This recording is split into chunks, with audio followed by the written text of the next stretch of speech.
ఇప్పుడు రాజకీయ నాయకులు చేసే హడావిడి అంతా ఇంత కాదు. ఒకసారి ఎమ్మెల్యేగా చివరికి కనీసం కార్పొరేటర్ గెలిచినా కూడా వారి స్థాయి భారీగా ఉంటుంది. మంది మార్పులు మనుషుల గణంతో పెద్దగా హడావిడి చేస్తూ ఉంటారు. వారి బంధువులు చెప్పనక్కర్లేదు, కొడుకు తన బంధువులంతా కూడా పెద్ద ఎత్తున హల్చల్ చేస్తూ ఒక చిన్న కార్పొరేటర్ అన్నా కూడా భారీ ఎత్తున అనుచర గాలిని పోగేసుకొని విధుల వెంట వెళ్తూ ఉంటారు.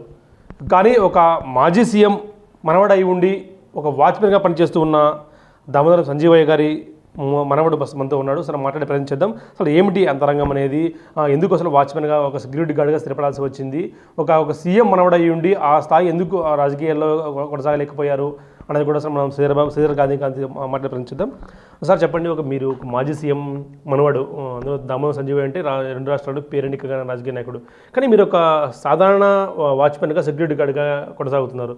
ఏంటి సార్ రీజన్? అంతే సార్, మా పెద్దలు అట్లా సింపుల్గానే కష్టం చేసుకొని తినేది ఎట్లా అలవాటు చేసినారు. మనకి ఇంకేం హంగు ఆర్బాటాలు ఏం లేదు, కష్టపడుతున్నాను తింటున్నాను అంతే. అంటే ఇప్పట్లో ఒక రాజకీయ నాయకుడు అంటే కనీసం ఒక 100 మంది వెంటేసుకోవడం రావడము, లేదా మంది మార్పులంగా అనుచరగడంతో భారీ ఎత్తున హంగామా క్రియేట్ చేస్తూ ఉంటారు. కానీ మీరు చూసే మాత్రం చిన్న ఇంట్లో ఉంటూ ఒక సెక్యూరిటీ గార్డ్గా కూడా విధులు చేస్తున్నారు. మీకు ఇది ఎలా అనిపిస్తుంది?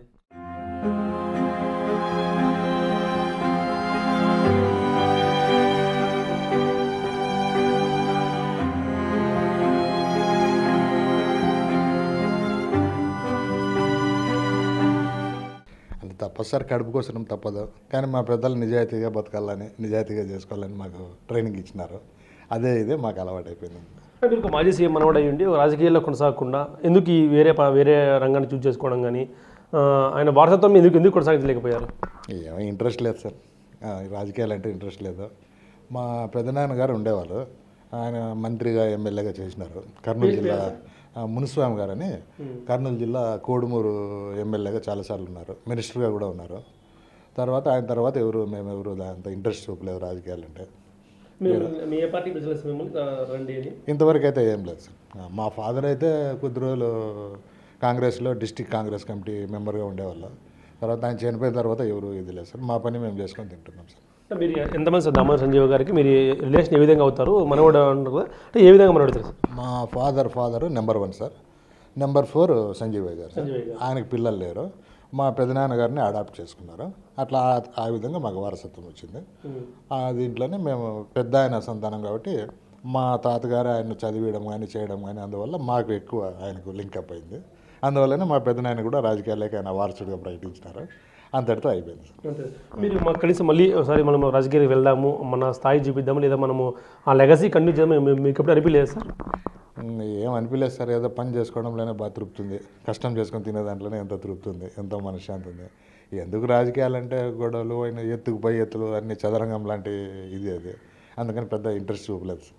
అంటే ఒక సీఎం మనవడు అంటే వారికి మంది అనుచరు కానీ భారీగా ఆస్తులు పోగేసుకుంటారంటే కూడా బయట పెద్ద ఎత్తున ప్రచారం జరుగుతూ అంత నిజం కూడా ఉండొచ్చు.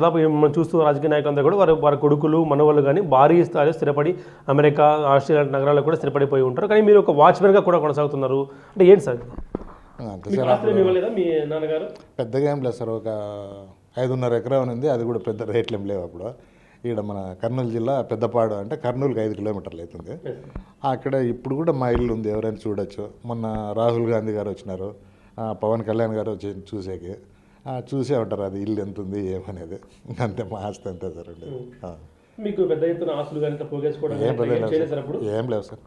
మా ఫాదర్ ఏదో సొంతలు చేసి పెట్టిపోయినాడు, అంత దాంట్లోనే ఉన్నామంతా. మాజీ సీఎం స్థాయి మనవడు అయ్యింది, ఇప్పుడు నామోషిగా ఫీల్ అవ్వట్లేదు ఈ పని చేస్తున్నాం మనము. అంటే మామూలుగా సీఎం స్థాయి వ్యక్తులు కానీ మా బంధువులు కానీ పెద్ద ఎత్తున ఆస్తులు పోగేసుకొని వాళ్ళ ఇల్లు పెద్ద బంగాళాలు కట్టుకొని ఉంటారు. కానీ మీరు ఎప్పుడు నామోషిగా ఫీల్ అవ్వలేదు, చిన్న పని చేస్తున్నాం మనం అనేది ఏం కలగలేదు సార్. నాకేమో ఆత్మసంతృప్తి ఉంది, జాబ్ సాటిస్ఫాక్షన్ ఉంది, బాగానే ఉంది నా జీవితం. ఇప్పుడు కూడా మళ్ళీ ఏదో పోస్ట్ అడుగుకున్నాము రిటైర్డ్ అయినా కూడా.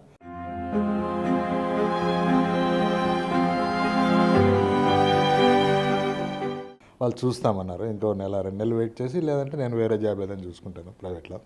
మీకు ఎలా గడిచేసే కుటుంబం మీకు ఇంత పెద్ద కుటుంబం, ఇంత పెద్ద స్థాయి ఉన్న వ్యక్తులు మీకు ఎప్పుడు కానీ ఇంత పెద్ద స్థాయి మాది ఇలా జాబ్ చేస్తున్నాం ఏంది మీరు ఎప్పుడు అనిపించలేదు సార్? మీకు ఏం అనిపించలేదు సార్. ఆ రోజు కడుపు కాలింది, పోయినాను జాబ్కు, అంతే, చాలా హ్యాపీగానే ఉన్నాను. జాబ్ సాటిస్ఫాక్షన్ అయితే ఉంది. మీకు ఎప్పుడు రాజకీయం రావాలని మళ్ళీ మరొకసారి రావాలని అనిపించింది ఇప్పటికి కూడా? ఇంతవరకు అయితే ఏం అనిపించలేదు సార్, బాగానే ఉంది, హ్యాపీగానే ఉన్నాను. ఎందుకంటే రాజకీయం అంటే అదంతా ఇదే సార్, ఎత్తుకుపోయి ఎత్తులు అన్నీ ఉంటాయి. ఎందుకు మనకు ప్రశాంతంగా ఉందామనే ఇది కూడా ఒకటి ఉంది నాకు.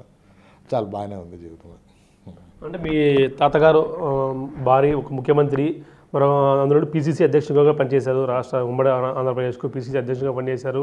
అనేక పదవులు, మీకు పదవులు కొత్త కాదు. కాకపోతే ఇంత చిన్న స్థాయిలో చిన్న ఇల్లులో నివాసం ఉండడం కానీ ఇవన్నీ మీకు ఎలా అనిపిస్తుంది? నాకేం అనిపించలేదు సార్, బాగానే తృప్తిగానే ఉన్నాను. చాలా కష్టపడితేనే మనకు, కష్టపడి తినేది నాకు బాగా ఆత్మసంతృప్తి ఉంది.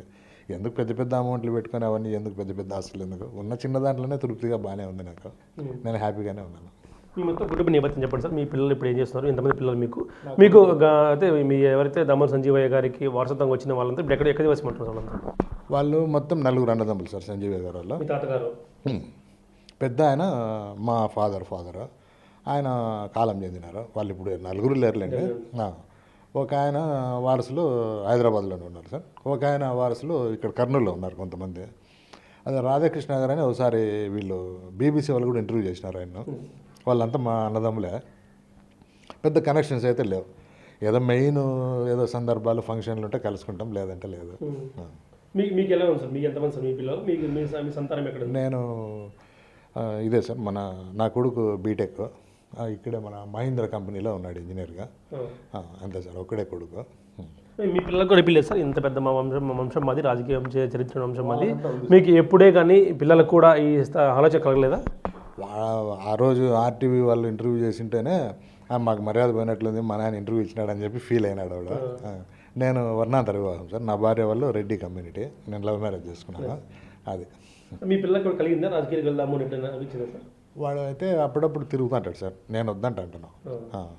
అదే జగన్ గారి దగ్గర పోవడము, ఆ ఫోటోలు దిగడము, అది ఇది ఉన్నాయి కొన్ని. నేను వద్దంటాను. వద్దరం మనకు పని చేసుకుని తింటే చాలు, ఏం వద్దామని అంటున్నాను. ఎందుకంటే మన దగ్గర పెట్టుబడులు ఉండాలా, డబ్బులు ఉండాలా. డబ్బులు అంటే పదవులు వస్తాయి, ఇప్పుడంతా కొనే పనే కదా. అట్లా అందుకని పెద్ద ఇదేం లేదు సార్, నేను వద్దంటాను మా వాడిని. మీరు మీతో ఒకప్పుడు ఫోటోలు దిగిన వాళ్ళు మీ అపార్ట్మెంట్ కోసం, మీ తాతల అపార్ట్మెంట్ కోసం వెయిట్ చేస్తారు. మీరు ఇప్పుడు ఫోటోలు దిగినప్పుడు కానీ వేరే వాళ్ళు వెంట తిరిగినప్పుడు కానీ ఏమనిపిస్తుంది సార్ మీకు?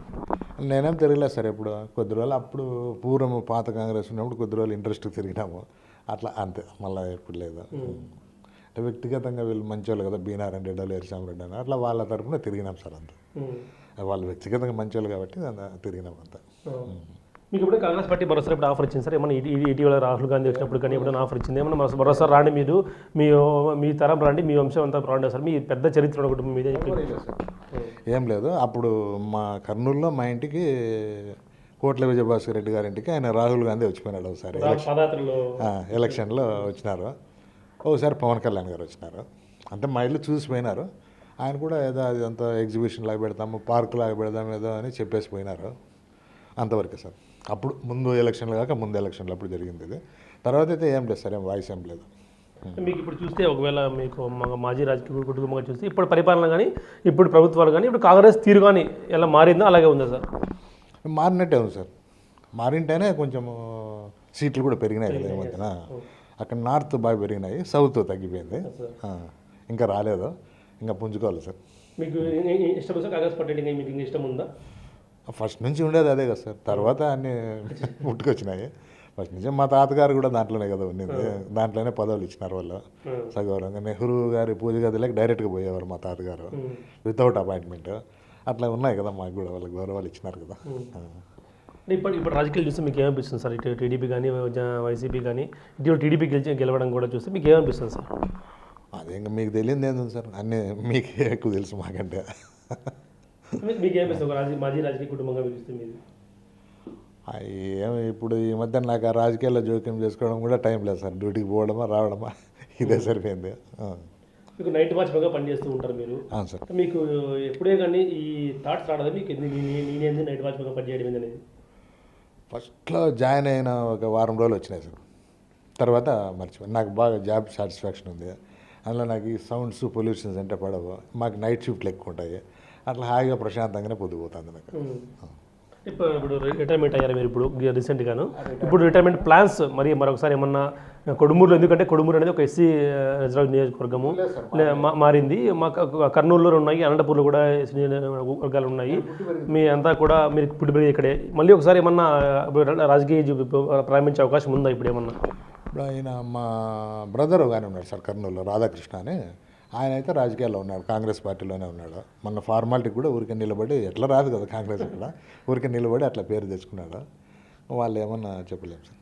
మీ వైపు నుంచి ఇప్పుడు మా పెదనాయన కూడా మాజీ మంత్రి అన్నీ ఉన్నాయి, వాళ్ళ పిల్లలు కూడా ఉన్నారు, హైదరాబాద్లో ఉన్నారు. వాళ్ళు కూడా ఏమంత ఇంట్రెస్ట్ లేరు రాజకీయాల్లో. మీరు సార్? నాకైతే ఏం పెద్దగా ఇంట్రెస్ట్ లేదు సార్. ఇప్పుడు జీవితం అంతా జీవితం ఎందుకంటే మన దగ్గర ఏం పెద్ద డబ్బు లేదు.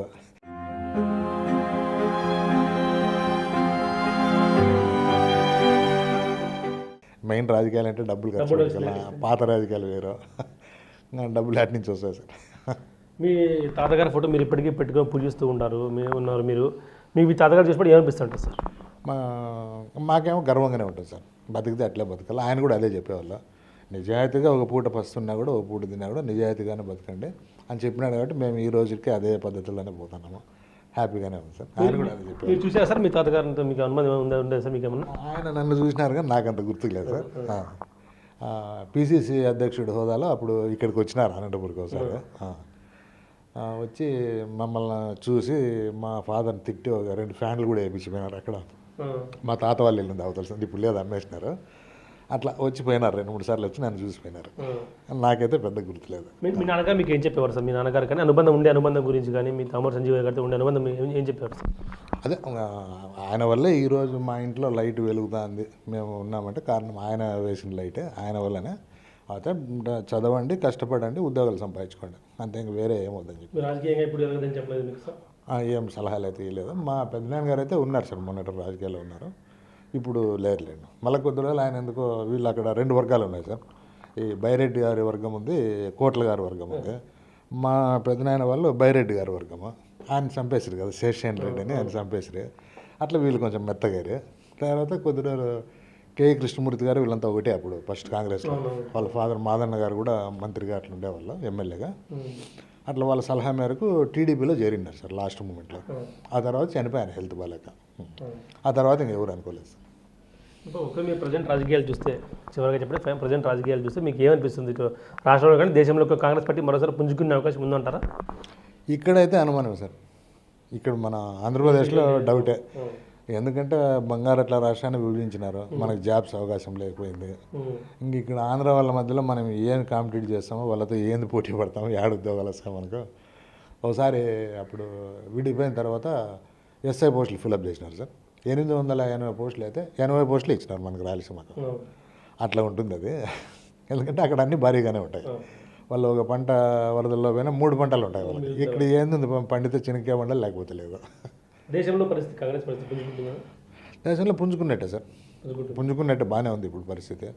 బాగానే మొన్న సీట్లు బాగా ఎక్కువ వచ్చినాయి కదా. అధికారులకు వచ్చే అవకాశం ఉందంటారు కాంగ్రెస్ పార్టీ నెక్స్ట్కి ఏమన్నా కానీ? నెక్స్ట్కు అవకాశం ఉంది సార్, రాహుల్ గాంధీ గారి నాయకత్వంలో ఖచ్చితంగా ఉంది సార్. ఇక్కడ ఏమో డౌటే కానీ చెప్పలేను, కానీ ఆంధ్రాలో నెక్స్ట్ అయితే అధికారంలోకి వచ్చే ఆస్కారం ఉంది. ఇప్పుడే వచ్చేది ఉంది, అది ఏదో కొంచెం మీకు కూడా తెలిసిందే కదా, అంత అది ఇట్లా ఇది ఇట్లా అంటారు కదా, అదే మిస్ అయిపోయింది. 100% ఉంది సార్. అంటే నిజాయితీగా ఎలక్షన్లు జరిగితే 100% వచ్చే ఆస్కారం ఉంది.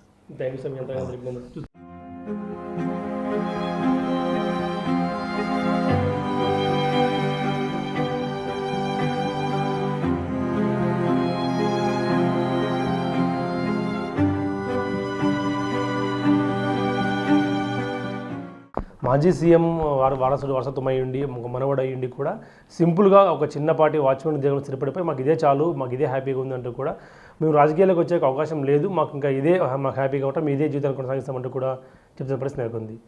ఇప్పుడు video Prasad big TV Anantapuram నుంచి. For more videos like this, subscribe Big TV channel.